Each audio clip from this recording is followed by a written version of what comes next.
Class. Yeah, so we'll see. I can find another help. Class 8.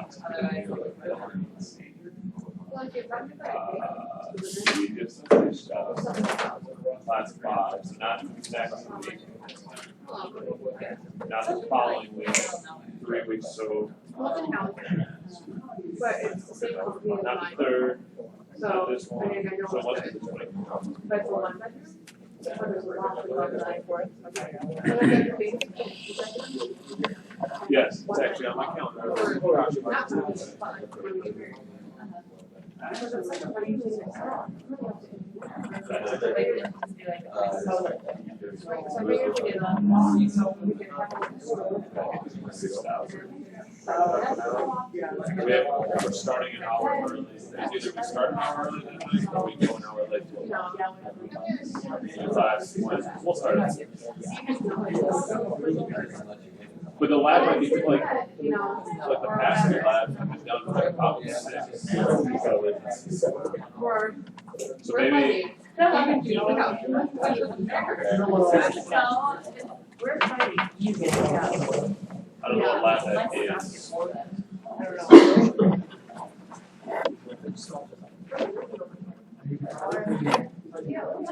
Cover that. Seems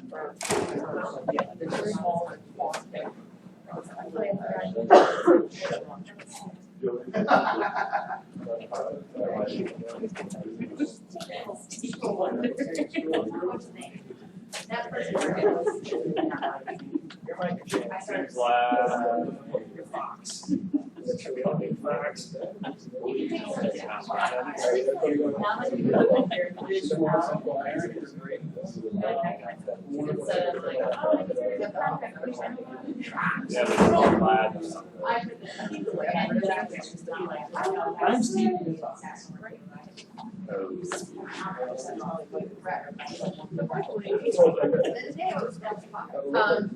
We just finished up lab. Yeah, it's good. Lab 40%, right?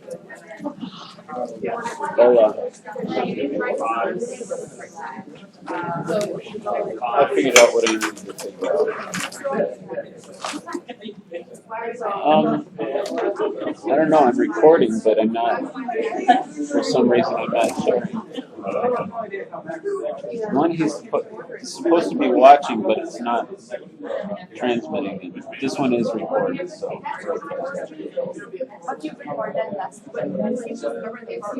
Tuesdays, about 18 minutes instead, and then the audio was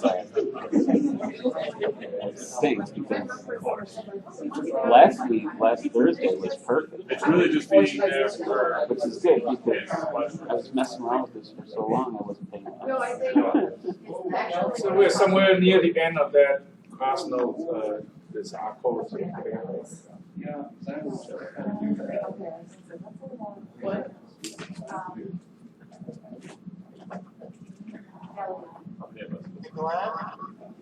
Here Yeah. I put two graphics in one page. This two kind of graphics, and one is this conditional density plot, and then here the one is from the fitted results.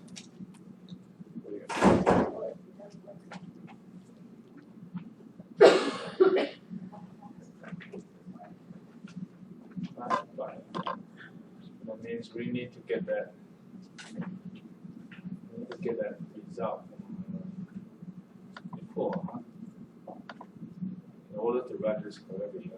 When did I do that?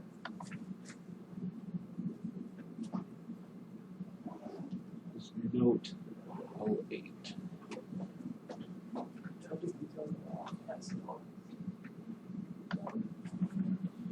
This is logistic equation.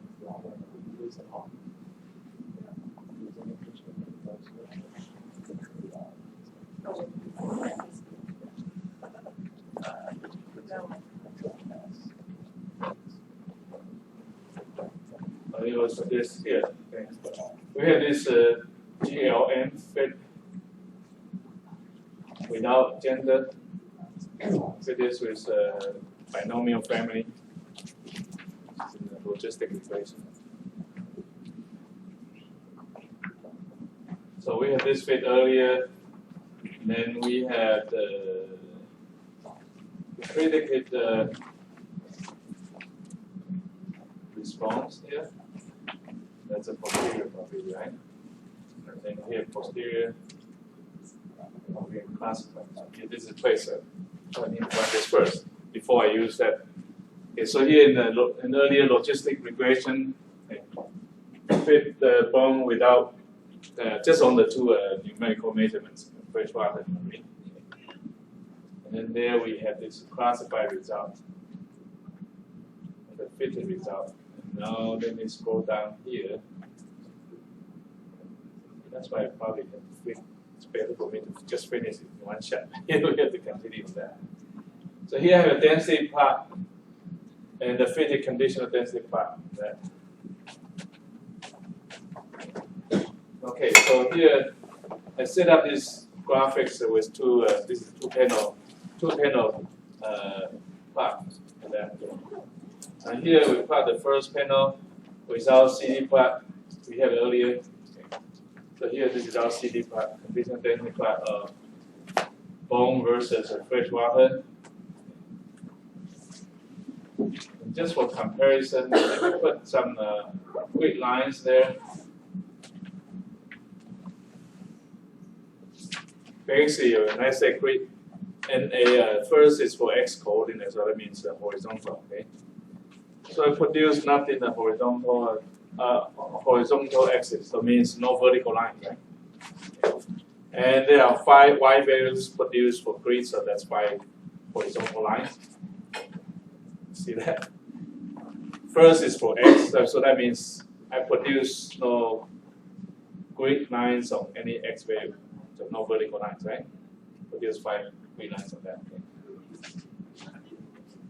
Let's try this out. So here, these are the quick lines that go through it. Probably not the best color to come by.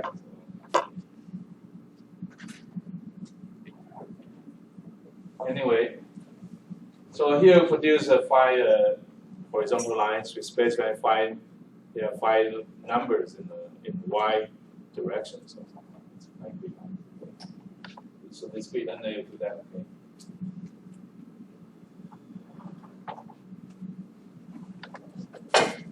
Well, this vertical line, just whether you want to do it this way or not. Okay.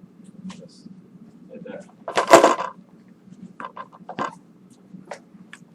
So here, this is CD plot. Okay.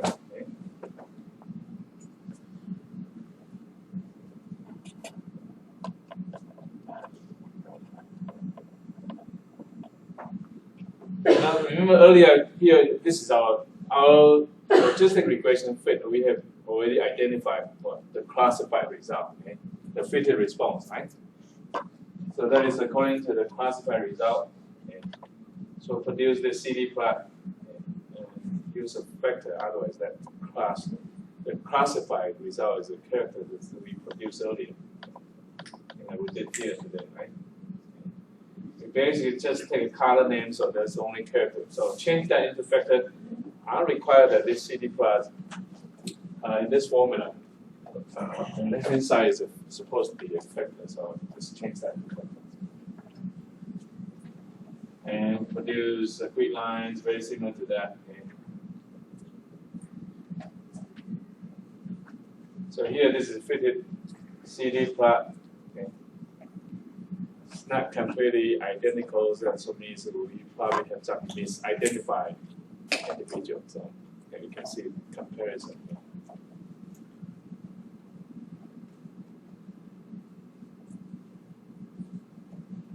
It looks like this, we are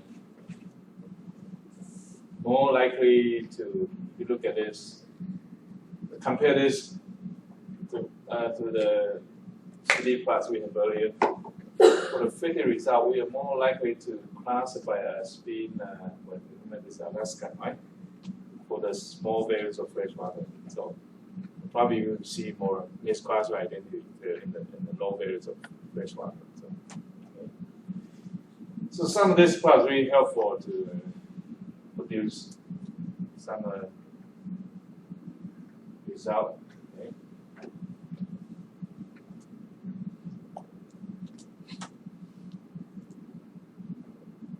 Now let's look at the result we have earlier. We have this scalar plot with decision boundary. Again, this is from supposed to be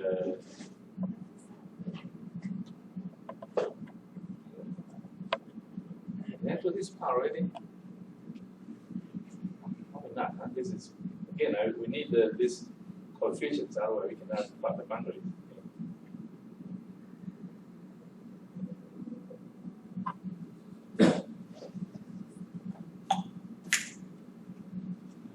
When did we do that?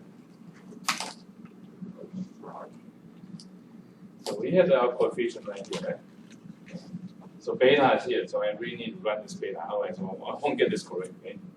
So extract the coefficient from the model that we have. So here these are the intercept and the coefficient associated with each variable. That. So anyways, this equation equates to 0. That would be the decision boundary. So anyway, we need this. And we produce this scalar plot with decision boundary. So do a scalar plot first. Okay, I still have to define colors, huh? This is really bad. I should probably run. We just ran this once last time, and we had everything. Did I define colors? What is that?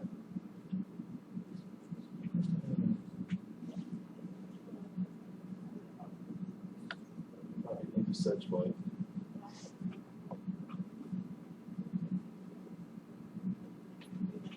So we'll need to do this.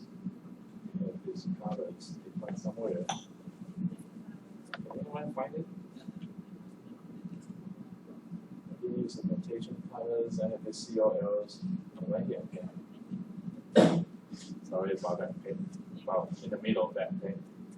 So we need to get the colors there. Otherwise, we define new colors. Let's just use the colors. So now we can plot the scalar plot. Okay. We see this earlier, right? This is a scalar plot of the fish.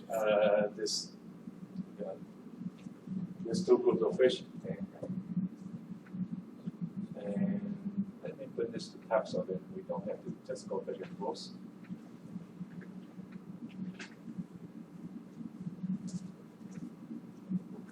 So anyway, we have scalar plot and we add the AB line, so that's a decision boundary. And then add a legend to that, and then we finally identify, okay, try to identify misclassified identities from the scalar plot.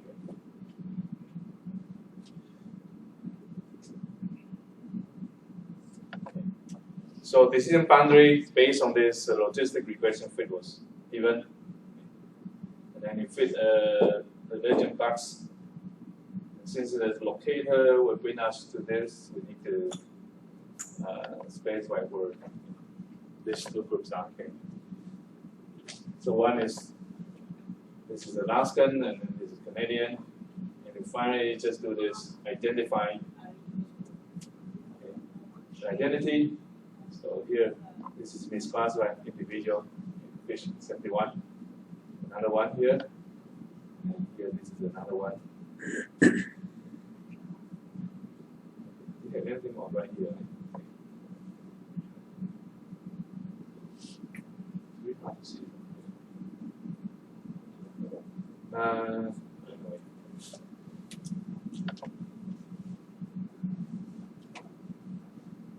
So we have this altogether 1, 2, 3, 4, 5, 6. How to say? Maybe there's 7. You know, if there's overplot, we cannot see.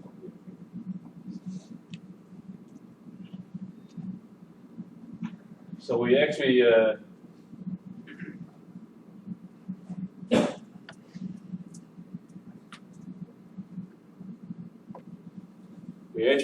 identify this individual as being misclassified. Okay, did we have 7? I thought we have 7 misclassified. This must be some overplot. When you have overplot like this, there are some method that allows you to do that. You can jitter a little bit. Jitter means that you add some small random amounts to x and y coordinates, or just y coordinates or x coordinates. Probably it's not so easy here because we have some observation line near the boundary. We jitter, randomly, so we could win that. So it's really hard to do that. There are other tools that try to avoid the overlay plots. If you have 2 points located in the same position. One way is use the semi-transparent color, so you can see that if you overlay with 2 or more, the color would be different. Right? It would be the other way is using so-called sunflower plot. Jitter is one way, okay, scalar plot. And jitter doesn't work. You have huge amounts of data points to plot on the surface. Okay. And overlaying plots with different colors, like a transparency probably could work. Okay.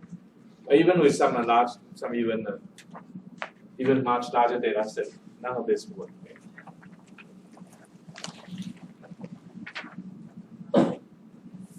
So actually, for this data set, we can see that we can fit logistic regression on the 2 numerical measurements.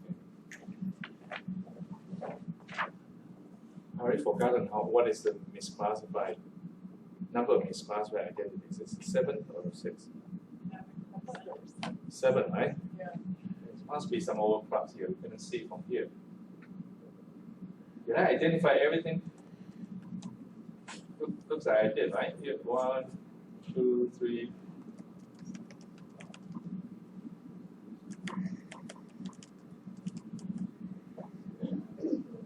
Find this out. Yes.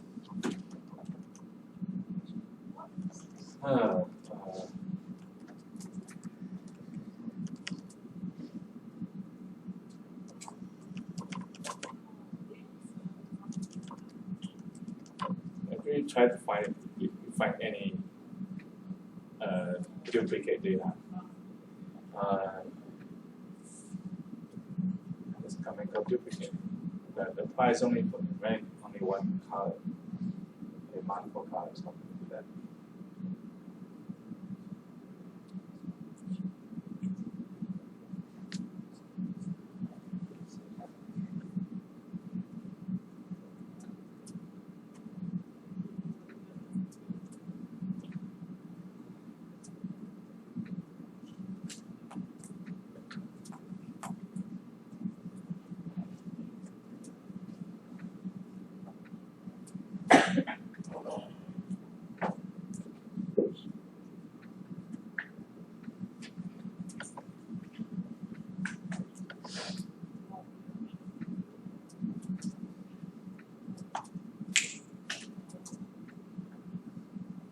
I wonder there are some duplicated points.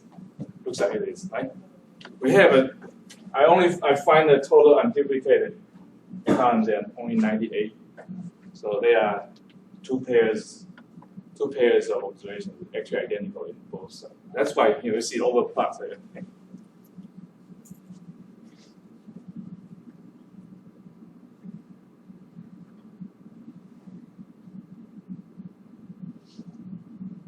So we can do this.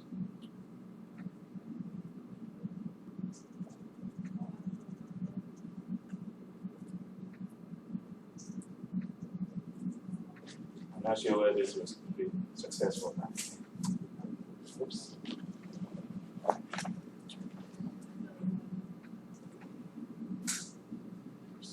Number 13.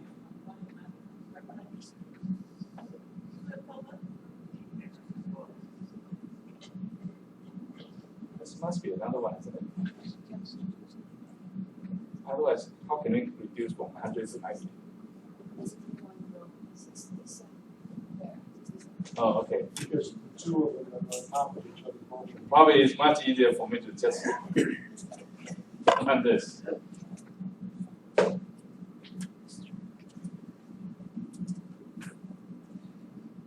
Only 13 and 67. How come we got 98?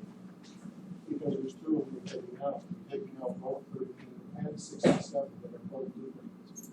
Okay. Yeah, duplicate with the previous observation. Yes. But we have to find out which one is duplicate. That's why here, that's why we didn't identify all of them. Okay. Put in the values and see which one is this one, last one. And actually, you already see that in this misclassified identities. Already see that in the where did we do that? We already done that tabulated result, right? Somewhere in the logistic regression. We already had it classified and here tabulated. And then here basically these are the misidentified identities. That's why. Compared to what we have identified there, 2, 12, 30, 51, 68, 71. We didn't identify observation. Huh?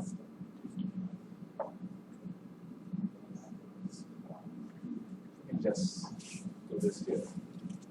Doesn't make sense.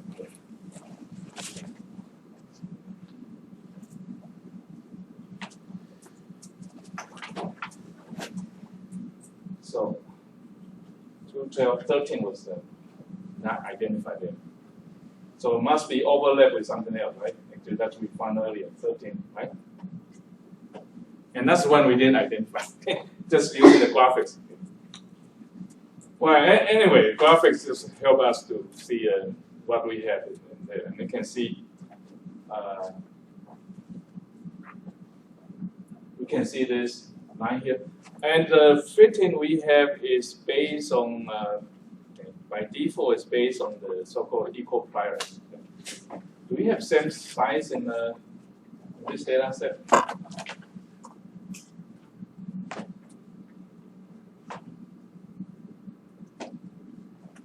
We have this. They have this same size, right? So actually, of course, it makes sense to have equal prior. What if you try to impose a priori priors that you believe that they are different? Okay? If you change the prior, they will basically push this line toward the other direction. Okay? This is the logistic regression line. I mean the classifier based on logistic regression. Okay. And of course, currently we set priors of 50%, right? If it is, if you set a prior instead of 50% for Alaska and 50% for Canadian, you set, say, 75% versus 25%. And you're going to push this line more toward this direction because if you have a higher prior for Alaska, you tend to classify individual as being Alaska. Okay? So anyway, currently this is equal priors, okay? If you have you set a higher priors on Alaska and then low prior from Canadian, then you push this line toward this direction. Okay? So basically, the line will be parallel, but just move toward this direction. Adjust for that unequal priors. Okay, there's a way to do that. Okay, and then of course, if you have the less likely to be, according to your priori information, if less likely to be Alaskan, then you push this line toward that. Okay. Then you're more likely to classify individual as being from Canadian. Right? Okay. On the other hand, you can also impose a cost structure. Okay. Suppose it's more costly to misclassify. If it's more costly to misclassify Alaska as being misclassify the two identity Alaskan and classify as Canadian, that is more costly. Again, you push the line to this. Okay, so you're less likely to classify. There's a way to impose like different priors and different cost structure on misclassified identity. Currently, we kind of assume that this means the classified. Okay. So here, this Alaskan, the priors would be the same as the Canadian. So here we actually using equal priors for that. Okay. And we also set the cost to be, not imposing cost structure means that they are equal cost of misclassified identity. Okay?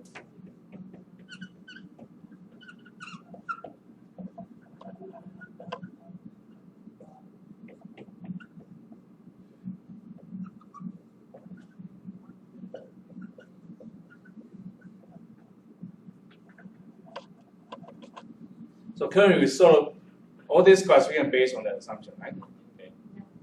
We didn't impose the core structure of that. Okay. Of course, conceptually think about this. Okay, if it is more costly to misclassify Alaska as Canadian, right? More serious. If that is more serious, then you're going to push this line toward this direction, right? Okay. So anyway, just to get an idea of this. Okay.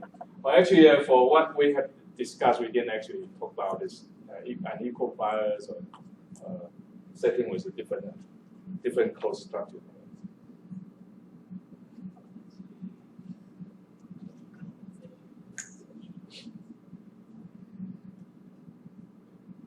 Okay, where are we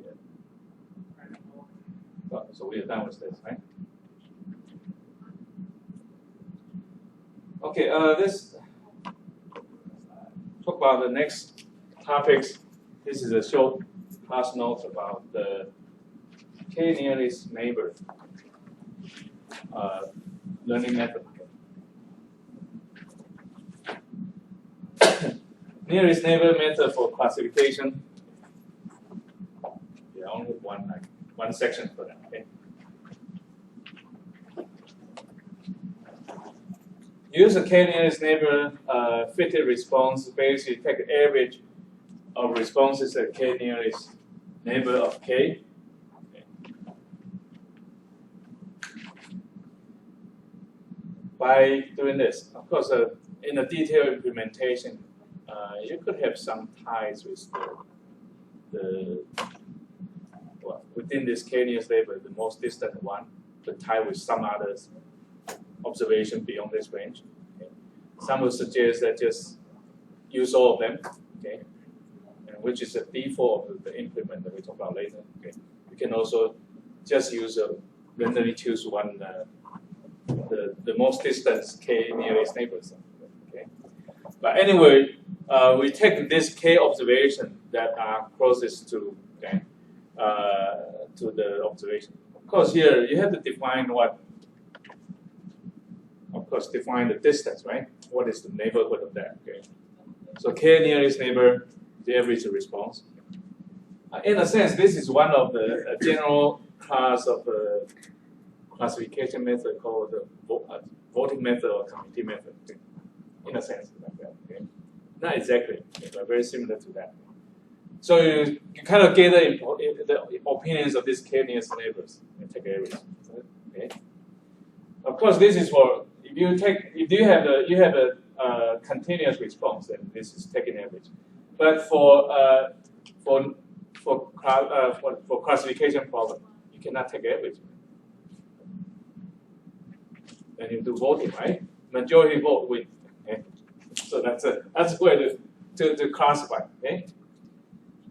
So nkx is a set of k closest points to x. Okay. And of course, depends on how you define the closeness, right? So you could use the usual Euclidean distance, or you could use some other distance. Okay. And is it always true to reduce the value of k?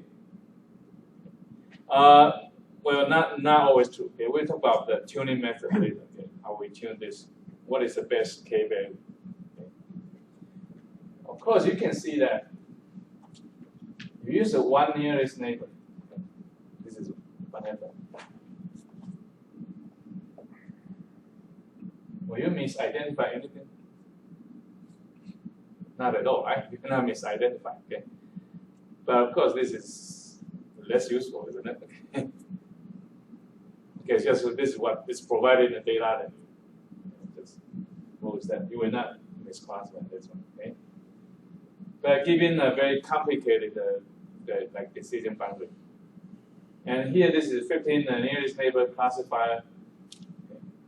Because comparing to that, this is a smoother curve, not exactly. Okay.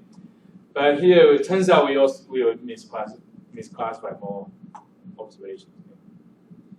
Okay. And well, of course, here it looks like you only use one here.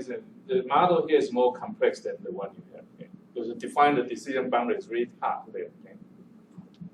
So here we need to find a trade-off between whether the model complexity and also the classification error, right? You need to sort of balance between these two.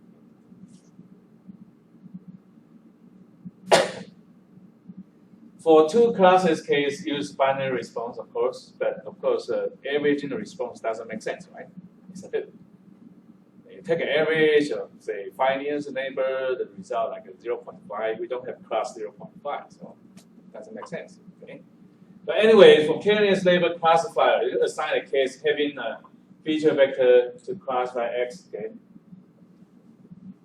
If y hat x greater than or equal to 0.5 means majority, right? Isn't it? This means at least half of them go for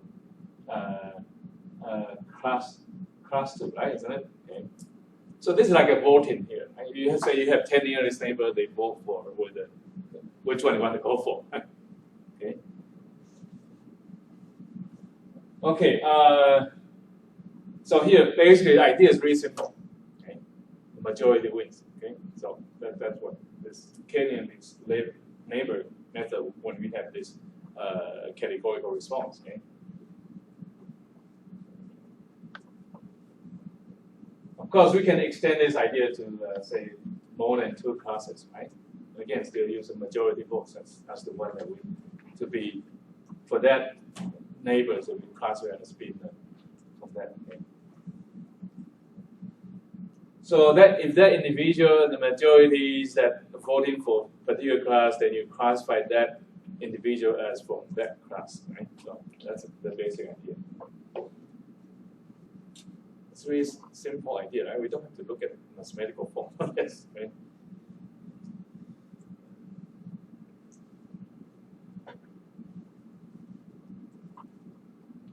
Okay. Oops. Let's skip one more.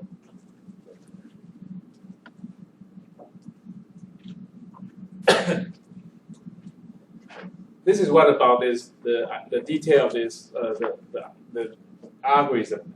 K-nearest neighbor classifier has n over k effective parameters. It's really hard to define say parameters here, but there's a way to estimate this so-called effective parameters. So for example, if you have k equal 1, that means you have n effective parameters. Probably overfit, right? You have too many parameters there. Okay. Of course, if k is too large, okay, basically you're going to go for a lot of misclassified results. So we really need to find a trade-off. We don't have to know about the detail of this algorithm anyway. This is what, well, we can Google that and see what the detail of that. This is about implementation, okay?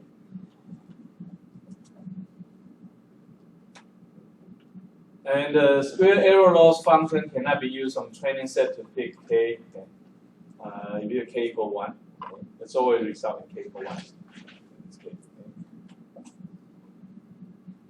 1. One nearest neighbor is good for very low dimensional problems, usually. Okay. A higher dimension means that you have more feature variables, and this is probably one NN is not good. Okay.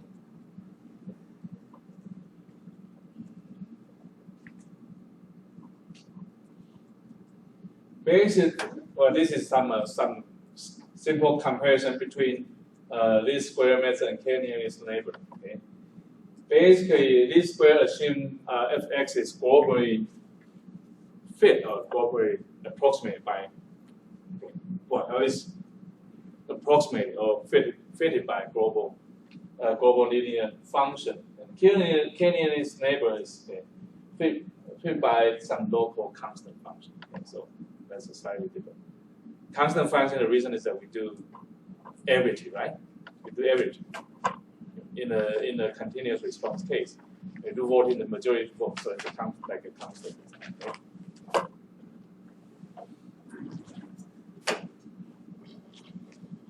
Anyway, let's just look at the implementation or examples anyway.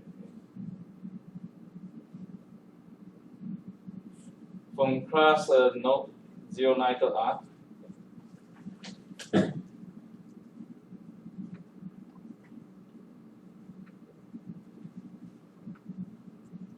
Here, this package, this is classification and regression training. Okay, it depends on a lot of all other packages. Basically, this is for doing the tuning of your models, or even the trend set, and for various types of model. Okay, you like just look at the vignette, right? So, sometimes I pronounce this incorrectly. Of course, you don't have to load the package to know this, but of course, mean that you have to install this package. I think I forgot to mention that if you want to explore the fully functionality of this package, you need also to load some dependencies and suggested packages as well. Usually, when you load a package, by default, it only load on dependencies, but not the suggested packages. Okay? And they, for this package, they have now suggested packages, so you can run like different models. Let's just run. Just look at this. Look at this vignette. You can see that this is a main. This carrot train is the main. This is the main document for that. Okay? And for your case study 2, this the variance important to be useful for you if you load this package. Okay? And variable selection could be also useful. For this today, I'm not going to let you read that, okay? And then maybe you look at example, okay? It allows you to first clean up your data by, say, for example, eliminating near zero variables. If the variables is almost constant, it's probably no use in classification, right? Okay. Near zero, near constants anyway. Okay. And also try to eliminate highly correlated variables. Okay. And they also rank to certain criteria the importance of the variables in your data set, in the input variables. Okay. So from this too, so actually, for example, you can. Did I talk about this before? How you run the vignette?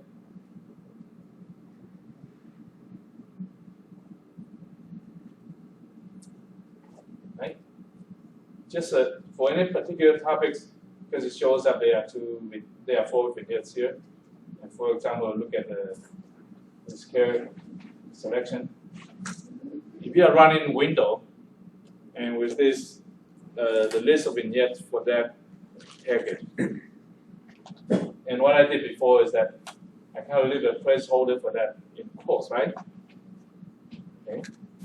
So I have this vignette and then quote unquote and place your key your mouse there by using the left arrow. Of course, you can just type in. I'm kind of lazy, just do that. So in this vignette, you highlight this and type Control-V. So that's all you have to do. Okay. And Control-V is in there. Okay. So here, this will talk about the feature selection to mean that selecting the input variables. Okay. This could be useful. So tells you about some example, like this one. They run some like near zero and some examples there. So take a look at that. Okay. Also on the main documentation, this is carrot package. But my focus today is not about this.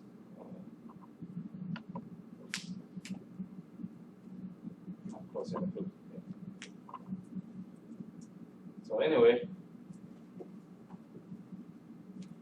so try to look at that like this, the package. I mean the documentation. Now, and in this well, let me say this carrot for sure. Okay, carrot train. They talk about how you would install this package with all these dependencies. Basically, it's done by this. Okay.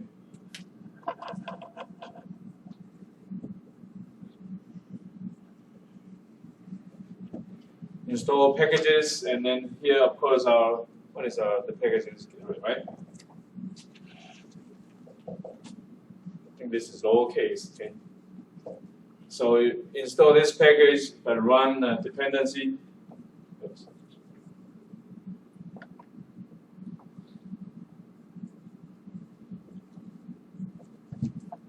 put both depends. And that's default. But by default, it only have depends. The dependency, the package that this depend on will be loaded. But you also have this suggest capital S.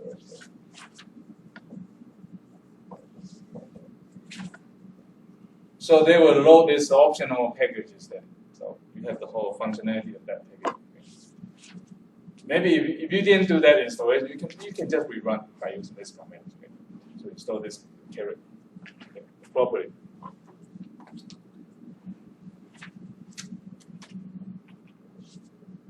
And within this package, there's a knn3 command. 3 not to be misinterpreted as 3 nearest neighbor. No, that's probably the algorithm number, something like that. Okay. And by default, it runs the 5 nearest neighbor. Okay. So you can use that. You can use the knn3 and just a model. I forgot to load this load the package no wonder. So require caret first. Okay.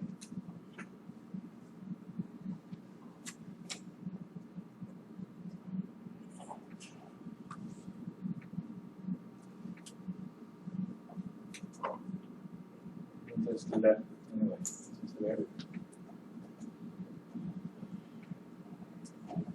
So by default, it's 5 nearest neighbor. Okay, classification model.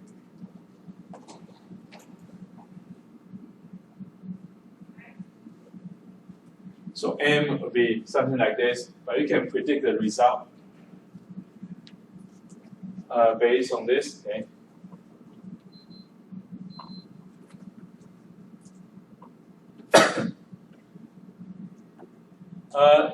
You specify type equals C for classified response. Okay, so basically use predict M and type is classified. Okay, and then you have tabular. So you can see that based on this 5 nearest neighbor, there are 5 misidentified individuals. Okay, this is in the iris data,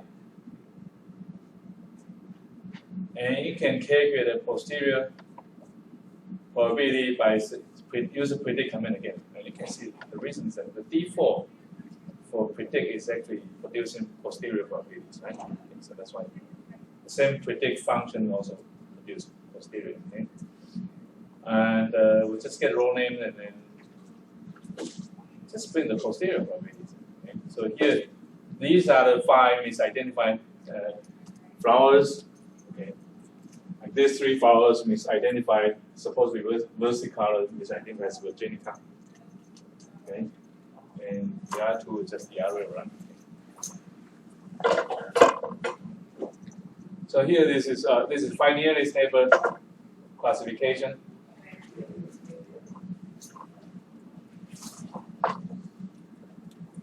And another way to generate 5 nearest neighbor classifier using this.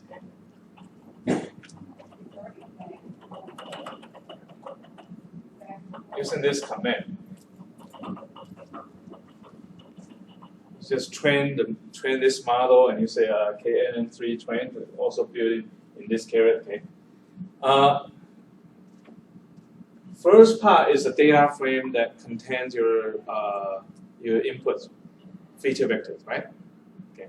So here, this is data frames that without last column means that only the first 4 columns. Those are the feature vectors stored in this data frame. Okay.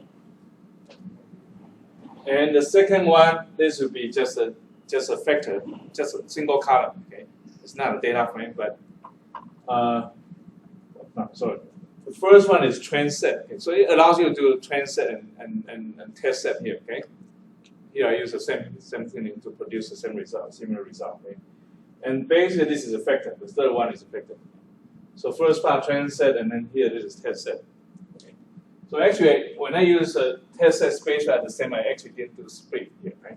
Okay.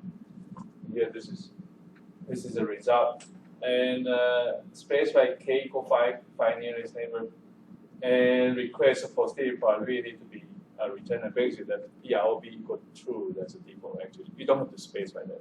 It's a default. Okay. So let's run this again. really a little bit hard to extract this posterior probabilities of misclassified cases. I think it's a little bit not well organized, but here you use that. Okay. You have to extract attributes of this. It's unfortunate, so not so direct. Okay.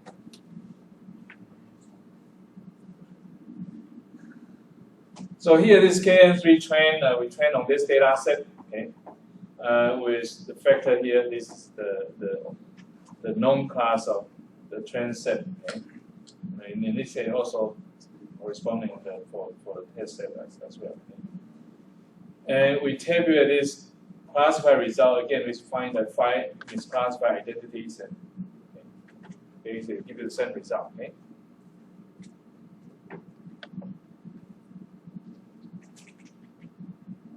And rather unfortunate here, you have to extract posterior probabilities using this way. So ATTR is just used to extract attributes here. Okay. Use the attributes rather than that. I don't know why they organize that way. Rather inconvenient.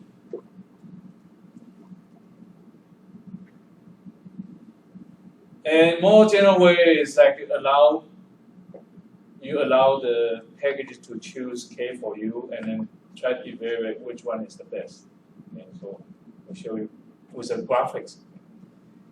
So here you can set random seeds, of course, with different starting random seeds could be slightly different. Okay. Usually you want to run several runs of this and see what is the best result. So this run is with that same train command, not KN3, not KN train, just use train command in general. Actually, this is the generic function in this package. Okay. This function is very generic. It allows you to train all different kinds of models. KN is only one, but many of these trains. Okay. So here we set a random seed because it needs to randomly choose that some script when they try to train the result. Okay? Using the cross validation. Okay?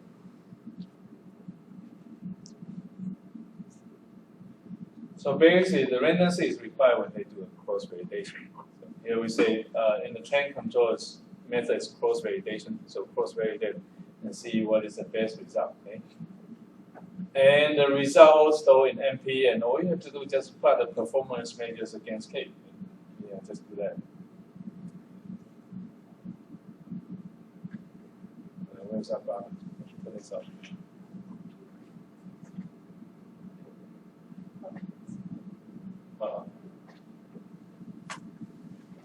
So here, this is according to this training the result. Okay. Yeah, the vertical axis is accuracy. Okay. This is based on the cross-validated result. Okay. Of course, these two perform equally well, but this is more complex, right? Isn't it? Remember, with less K, with a smaller value means the model is more complex, isn't it? Right? Because you have N over K effective parameters. So over these two, the ties we choose this one, right? Which is what? 15. Okay. So 15, the nearest neighbor, gives the best result. Because you wonder that there could be other way. Instead of that, I choose the set of this K to start with. You can also select your own K here. Okay. So in the tune grid, you can change that. Okay. Let me use the same random seeds, but here, one additional arguments are provided here with this, the tune grid. Okay. So provide with this. This is about some detail about this. But you look at the help documentation, or the vignettes in this package. Okay. The control parameters always start with some dot here and followed by the name of control parameters. The only control parameter in KNN is K, right? K in its neighbor. That's the only control parameter. And so for other models, it refers to the parameters required for different models. Okay. So here, so we put this K there. So we produce K with a sequence from 1 to 19 every 2. Probably you can use every one. Okay. So every other number, so all the R numbers, I use all the R numbers with the tuning grid. Okay. and still use a cross validation method, let's just plot the result. Okay?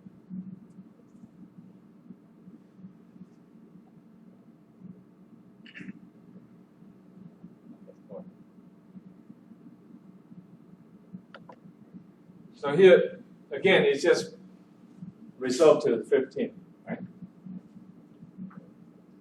Of course, we skip 14 there, but actually it turns out they're identical. Our previous slides actually see that, right? Didn't it? So we've seen that before. Is this the one that we did before?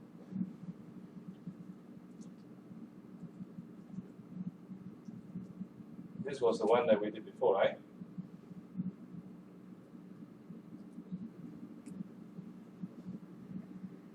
That's our original one, isn't it? Let's see what kind of weights they use. 10, 11. It's like 13 again. But you can change that anyway. So remember, you can use the second method with tuned weights anyway. Okay? And you can extract the best tuned values, the best K value by using this, or let's say NP $best. Extract that. Okay? Because you don't have to, I don't have to specify all the complete names of that. Okay. So basically, if you run this, tell you that okay, the number, the K15 is the best. Here, this is 6. This is only the ID in this the quiz of the K values. So don't confuse with that. Okay. It's a number you look below that. Okay. So 15, the best is. Tune values 15. Okay. So it suggests that for this data set, the best k-linearity table is to set k equal 15. And of course, this is just a simple demonstration of k-linearity table. Okay.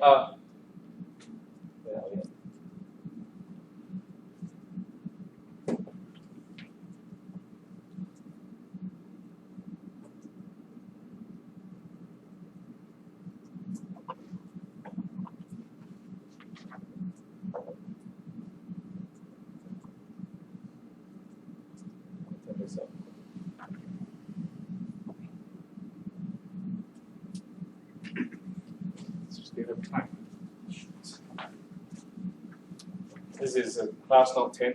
I already put online, so I'm not sure if you get it. Okay. So this is the beginning of like using the tree-like model. Tree model. Tree model is useful not only for classification, or you can do it for regression. And advantage of that is that the input variable can be mixed. You could have some numerical input variables and some categorical input variables as well. Of course, the split of this tree model based on certain criteria.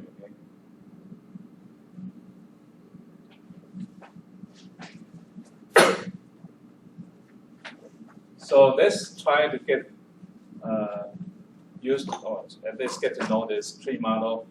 Although I put some of this theory there, okay, let's just try to get the concept that not get into the theory part. Okay. So here, this is an example of fitting the iris model, iris data set with this tree model. Okay. Of course, in general, here what we did is only binary split. Okay. But tree model can be generalized to you can have multi-way split at every node. Okay. Here, what this tells us is that starting from this, okay, the first split occurred using payload dot length, okay, less than 2.45. Okay. Yes, always go to the left, no, go to the right. Okay. If yes, we find out there is yes, then we classify as a setosa. Okay. Only simply just looking at the payload length. This is actually interesting. We saw this scatter plot before, right? And actually, that's exactly what happened. Okay. So, setosa, you can see that, and this will be the classified result. Okay. According to this split, okay, if payload length is less than 2.45, among them 50 okay, are actually setosa, 0 versicolor, 0 what is that? Virginica. And again, okay, this node go for the majority. So this means that we actually, if this is K, we actually classify as a setosa, right? Okay. And so the other two sides, of course, when petal length is greater than or equal to 2.45, of course, the algorithm will call for what is optimum split and the split values with details on that in the future. Okay. So if petal length is greater than or equal to 2.45, then look at this kind of split. Now the next criteria is like whether the petal width is less than 1.75. If yes, then go to this. Okay. And actually, according to the data set, there are 0 setosa, 49 versicolor, and 5 virginica, and majority wins, right? So that means what we vote for versicolor, and that leads to some misidentified individual, right? So there are five virginica flowers actually misclassified as versicolor. Okay. If this is no, so greater than or equal to 1.75, then classify. Okay, go to this size, and here again we find 0 setosa, 1 versicolor, and 45 virginica. Majority wins, so that's it. If that is the case, then we vote, we go for the virginica, and there's a misclassified identity. So there are total. Here we have 0 misclassified identity here, okay, and 5 misclassified identity, and 1, so total 6 out of 150. So that's 40%, right? Isn't it? Is it 40%? 4 out of 150. 6 out of 150. Right? 4% misclassified, right? And these are called terminal nodes if you have the tree structure like this. Okay. Okay. So, and the split is really simple by looking at this criteria. Okay. If petal length is less than 2.45, we just classify as a setosa. Okay. And if petal length is greater than or equal to 2.45, but petal width is less than 1.75, then classified as a versicolor. Okay. Yeah. Does our package, do we graph that and then choose which values, or does an R package? They will gives graph us that our for you, values? but they will also output the rules. Of course, usually the process is not in just building the trees. Okay? But this one is very simple. Just end up with this only very simple model. Sometimes trees become too complicated, then you have to, well, in a sense, cut the tree or print the tree. So, and there are criteria about printing the trees. As if you continue on with the other 2 variables, let's see if it doesn't. Yeah, there's a way. Yeah. Here I kind of show you the final model. Okay. So this is like probably the best result. Okay. Of course, you have more nodes means that the model is more complicated, right? And probably there may not be a good so again of just increase the complexity of model. Probably the number of misclassified identities still remain the same. Doesn't change much. Okay, so here, final result of tree model. Okay, like this example, and basically for this data set is like very similar to this kind of partition plot. If we simply just look at these 2 dimensions, petal length and petal width. Okay. There's a package called this appear in what was that? What's the name of this package? Party. It's not party, so I forgot which package it is. But anyway, they have this result. Okay, and basically for this they look at the split like this. Okay, so here we have very clear split at like what was that? 2.45, right? 2.45 of the petal length will separate this what's that? Setosa from the others, right? And petal width will separate by this criteria 1.75. And you can see there are 1, 2, 3, 4, 5, 6. Okay, 6 misidentified individuals. Well, anyway, this part, we will see this part in our class note 10, that was a 10 or 9, 10.r, okay? It's in there, okay?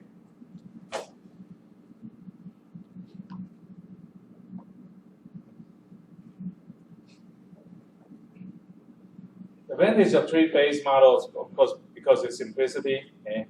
And it's excellent for initial inspection of data and then giving clear picture of data structure. You can see that, okay?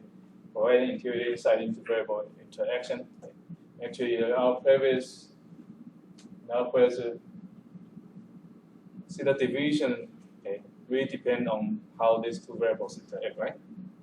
Of course, not with the first one. First division doesn't depend on the second variable, but here. Okay. This kind of split depends on first pedal length has to be greater or equal to 2.45, and then here pedal width is greater than 1.75. So that's split. Okay. So the variables interact. Okay.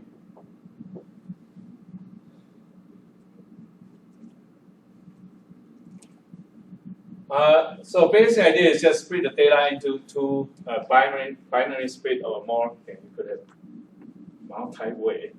That's the type of okay. Multi-way split. Okay. Subset based on the values of variables. Okay, so that's the basic idea. Of course, it depends on how you implement, how you define the split, right? And continuing split each subset into a final subset. Okay, and either the start criteria, either you start according to certain criteria, then you start growing the tree, or you just backtrack and then cut the trees and find the one that is the best. Okay. Learning and clustering method, naming clustering methods, also a very similar idea. Okay. They're slightly different, right? We're not talking about this kind of thing here.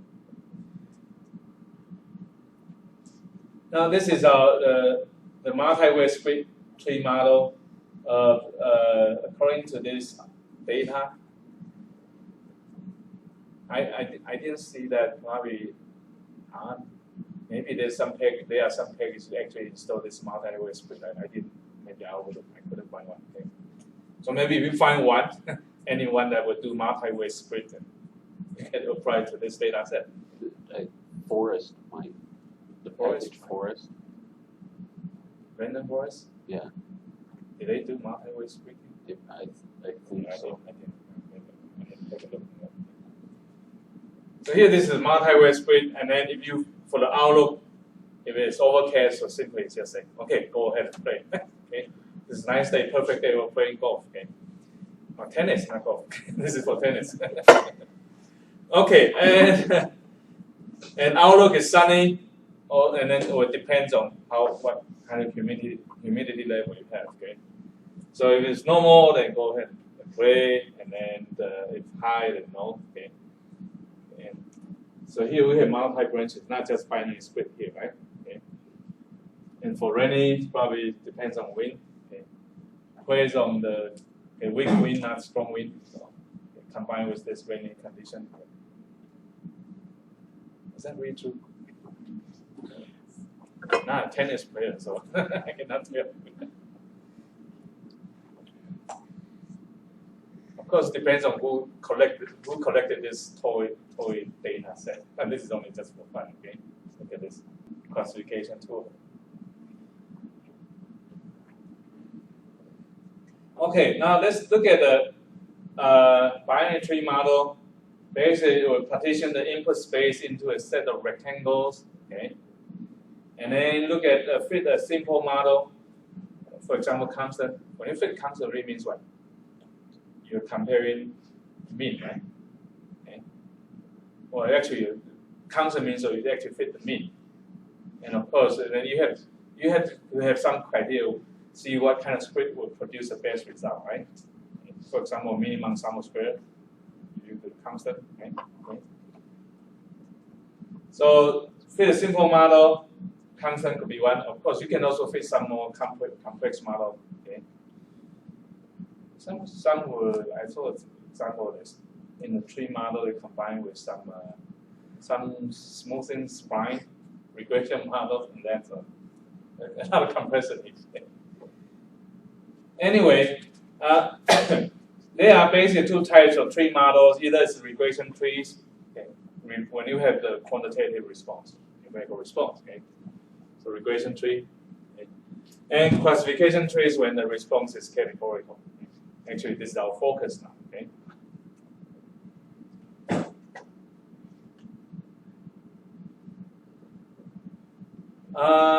Growing trees, how we do that?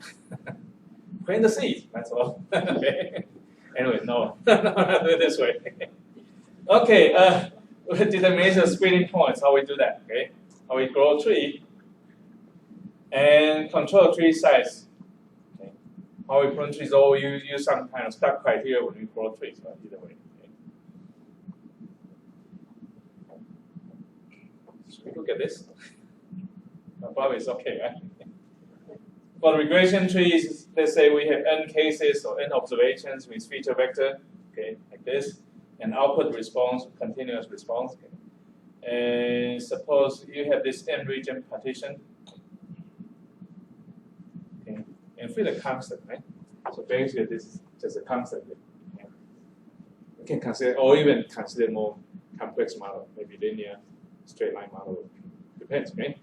Let's say we fit with just a simple model, it's just constant model. So basically, it will be some constant model, and of course, application you can take average, right? So take average that, okay? That's that constant, okay? So our response will be modeled as a function of x based on this simple function, okay? If this feature vector fall within region I, then we use various Ci, and then here this is combination then. I is for indicator variable. Okay. So I of any set A means that the result would be 1 if the values fall within that range, well, within that set. Okay. Otherwise it would be 0. Okay. If elements not in that set, you have value 0. So that's 0, 1. Okay. So basically for all feature vector fall within that partition region, okay, we basically model the code according to a constant. Okay? And of course, we got to have some kind of optimum criteria for that. Okay? Over here, one way is very easy to do that is just minimizing sum of square error, right? Okay. So here, this is a fitted response based on that model. Okay? Because here, fxi will be replaced by f hat means a fitted response. Where Ci hat basically take average over that region. Okay? And so just do that, okay? And that's the basic idea. Of course, the problem is on how you divide into these many regions, right? Okay. So ideally, subdivided rectangles are expected to be, say, pure, means that contains only majorities of belonging to a particular class. Okay. So ideal, of course, but the best is that within that region, so all the individuals in that region are all from same class, right? So that means the result is pure. Okay. And under classification context, it is hoped that each rectangle contains only one class, if possible. Okay? Or at least, but if possible, we just try to minimize that number of misclassified identities. Okay? So at least it's heavy in one class. Okay? So idea is that on every split, okay, so here remember we do binary split, right? So we do binary split. So starting from some node here, do split. Here this is called parents node, and then here this is child nodes, I would say, the left son, right son, or left daughter, right daughter, whatever. Okay, so anyway, child nodes, okay? So we hope that in the child nodes, each one is purer than the parents, okay? Okay. The idea is really simple, right? Okay. Of course, you have to define impurities or purities, there got to be some kind of impurity measure, right? And we try to minimize the impurities.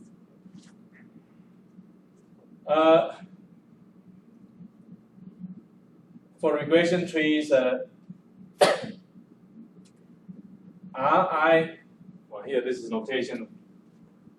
Mathematician call this cardinality also, ordinarity. Sorry, cardinality. Okay. That is just a group size anyway. Okay. Number of observations in that region. Okay. So that impurity measure for regression trees is based on this. Okay. Just given by this. Okay. So it's, in a sense, this average. So the average is sum of square error, right? Isn't it? Simply it's mean square error. Okay. Mean square error is one measurement you can use for as impurity measure. Okay?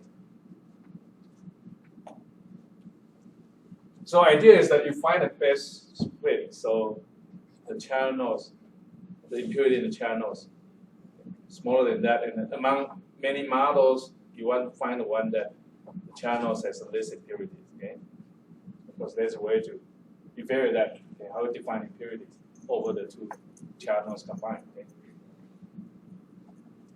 Isn't it? Idea is very simple, isn't it?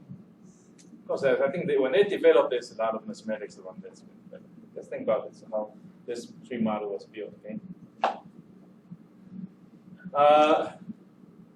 Basically, these three impurity measures will be detailed later. Okay. One way is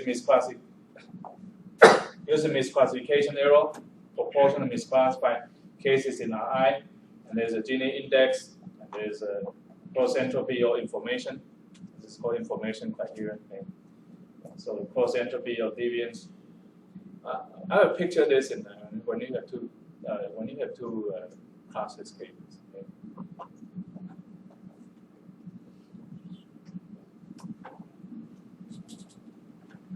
Partition of the input space into K exhaustive mutually exclusive subset. Okay.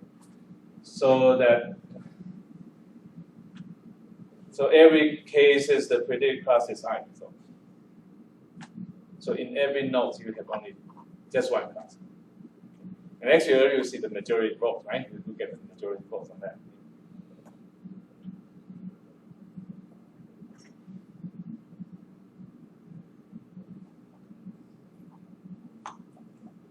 Should we go through this mathematics? Or just get an idea?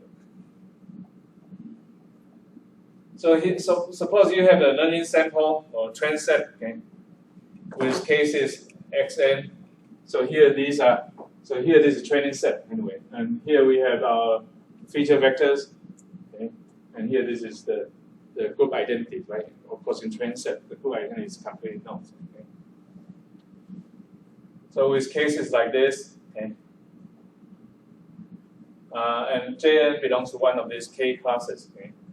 You construct the classification rule, okay, dx. If you have new sample coming from the same population cell, the true misclassification rule is supposed to be you vary over this. So that's why you do this. You vary the error rate on the test sample, not on the the test set. Okay.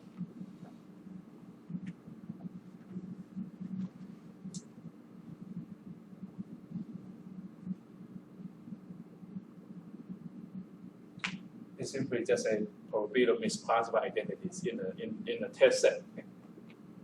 Makes sense, right? Okay. Okay. Of course, you can have test set of several feature vectors and try to see whether we misclassify this. Okay.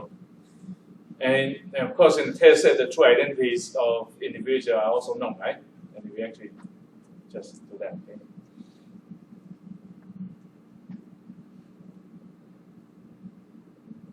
And RD is the error estimated from, suppose this is estimated from training set. Okay. The true classification will start from this. Okay. And test error for certain tree.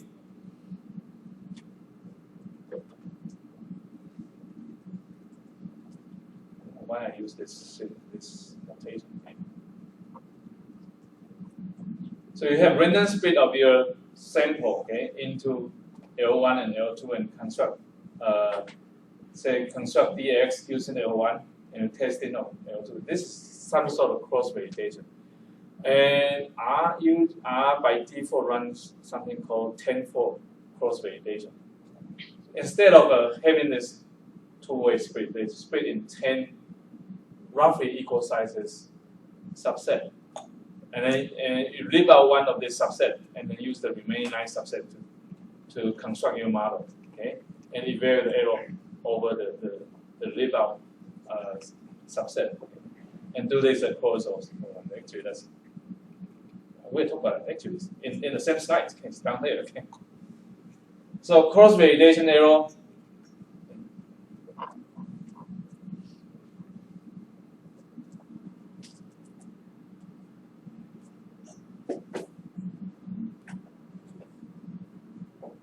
I think the reason I use that subscript is for test set. I forgot what I wanted to do again. But this is for cross validation, V4 cross validation error. You randomly split L into V subset of nearly equal sizes. And every time I leave out one subset, train the data set, train the data set with some model. In our context, 3 models, okay? Using L minus L1, Li. And test error will be evaluated by this. Okay? And the V4 cross validation error will be then evaluated by this. And usually the V is set to 5 or 10. Some prefer using 5, some prefer using 10. The opinions differ, so different also prefer different things. I think we kind of have enough for today. So. Quick There's question. only 2 sections left, okay, subsections. How you said that it's similar to clustering analysis. The tree is. How is No, it? I said in clustering we do cut a tree, right? So according to. So what's the difference between tree and clustering? Here the identities of individuals are one. Clustering where we do not know that. We just want to see how many groups you want to, where we cut the trees. Okay, but so tree we know, but In clustering, none of this, because it's unsupervised learning, none of these individuals with known identity they are one. The number of groups Okay. is unknown, identities are known. So that's what happened in clustering. with clustering the identities are known. But here, unknown. But in classification, the true identities are known. Okay. You know exactly what each observation comes from, right? Okay.